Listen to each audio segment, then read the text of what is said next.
So it is either Biafra or nothing else. Or death, yes. Or death. That's correct. If push comes to shove, yes. will you go to war? You've ruled out the... Absolutely, I'm not going to war. No war. When I say Biafra or death, I'll keep pushing. Either I am alive, I die in the process, I won't stop. Allow me to repeat, if you don't mind.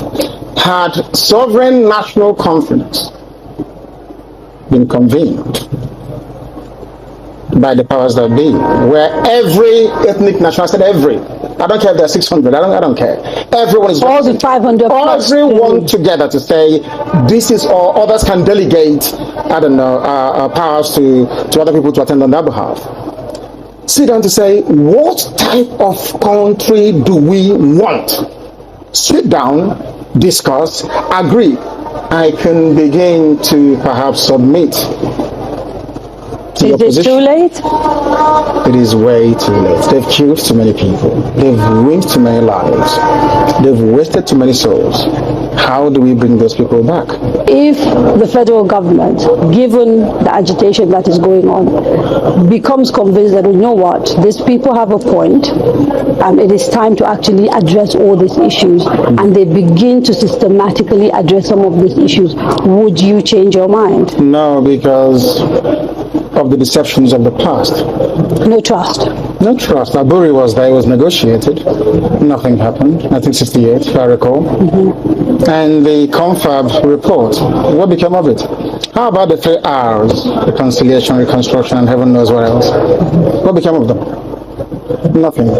Calabar Seaport is not working. Can you tell me why it's not working? It's a seaport used by the colonial masters. Why is it not working today? How about Iguacha Seaport? Why is it not being used? Why not worry? Why must we allow only Lagos to function as a viable seaport? In England, where I used to live, you had Liverpool, you had the Sun, which is Portsmouth, Southampton, everywhere. You had harbors and ports. So why must you have only one?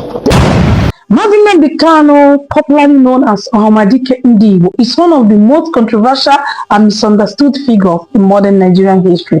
To the Nigerian government, he is labeled a terrorist. Show me where says you can get my right. Show me the place I'm asking you. Show me! Show me! Show me! Which law says you can try me an unwritten law? Show me! You cannot show me. And you're a judge. You claim you're a judge. You don't know law. You don't know law.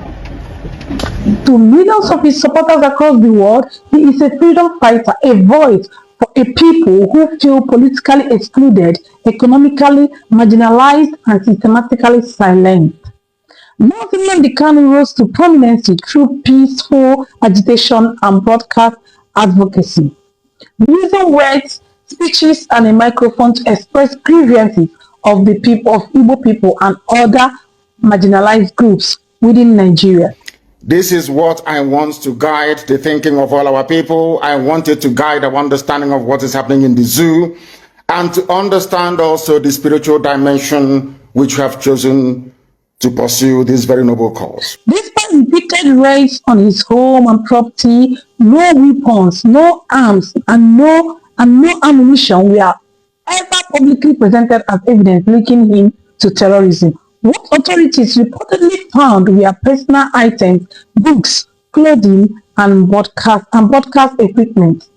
In 2021, Mazi Nnamdi Kanu was extraordinarily renditioned from Kenya to Nigeria, and after sparked international outrage, legal experts and human rights organizations questioned the legality of this process, describing it as a violation of international law, due process, and its fundamental human rights. There is a breach of judicial oath. They have violated the judicial oath. They have shown bias according to Supreme Court. They are biased against me.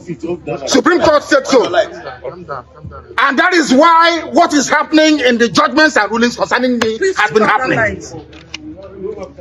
So, disobedience to Superior Court orders. Supreme Court said you are biased. You are against this man. You should not have revoked his bail. Nigeria went to Kenya and kidnapped him. These things are in the public domain.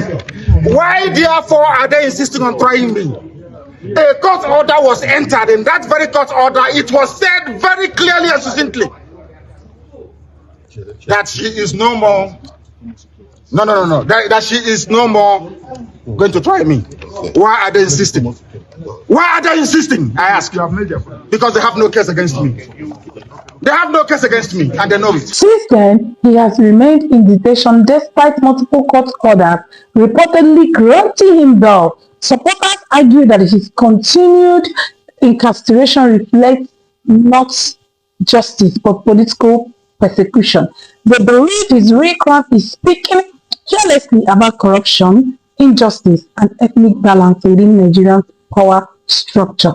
His words carry weight because many of his people trust him, respect him, and see integrity in his consistency. Critics also point to what they describe as double standards in Nigerian approach to security. While Mazi Nnamdi Kanu remains behind bars, other public figures accused of negotiating with or defending violent extremist groups have continued to move freely. This contrasts Fear's argument that the terrorism label is selectively applied. Attacking the bandits will be a mistake. Negotiate with them instead. The causes of all this chaos is because they are not included in the budget. So USA attacking them will cause more chaos in the country. Right? The best solution is negotiation with them, and they should be included in the budget. With news, only negotiation can solve these issues. Give them whatever they want for peace to reign. Mazi Nnamdi Kanu holds dual citizenship and has lived and operated internationally. He has also been known for openly expressing political opinions about global leadership, including support for US President Donald Trump, further reinforcing his image as a man unafraid to speak his mind regardless of consequences. To his supporters, sentencing or detaining such a man without publicly proving links to violence only confirms the very marginalization he has long spoken about. To them, his case is no longer just about one man. It is about justice, equity, and the future of Nigerian democracy. This is why many are calling on international bodies, human rights organizations, yes, and global leaders to intervene. Not in this life. You cannot. Not now, not tomorrow, not ever. Investigate and demand accountability from the Nigerian government. This is real life story, real people, Justice Omotosho, show me the law. I rest my case. Please like and share. Thank you.